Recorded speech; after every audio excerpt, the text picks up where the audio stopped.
Ar ôl llwyddiant Eisteddfod y Urdd yng Nghwm Gwendraeth yn 1989, roedd llawer o bobl yr ardal yn awyddus i barhau i gynnal gweithgareddau Cymraeg.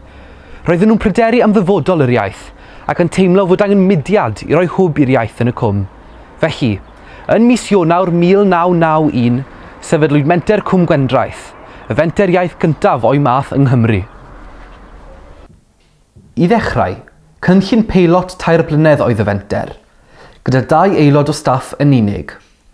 Bron i 30 mlynedd yn ddiweddarach, gyda'i henw newydd Menter Cwm Gwendraeth Elli, mae dros 90 aelod o staff yn gweithio i'r fenter, a thros 500 o ddigwyddiadau cymunedol cyfrwng Cymraeg wedi cynnal yng nghymunedau Cwm Gwendraeth a Llanelli.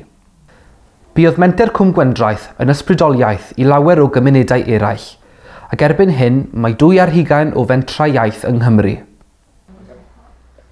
Rydw i yma heddi yn Caffi Cwtch, sy'n cael ei redeg gan Fenter Cwm Gwendraeth.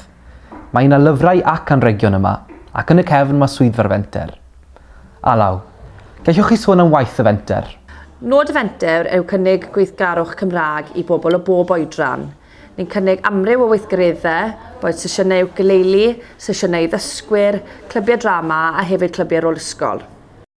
Mae'r fenter yn rhan allweddol o'r cwm ac yn rhoi cyfle i bobl ddefnyddio'r iaith a magu hyder i ddefnyddio'r iaith.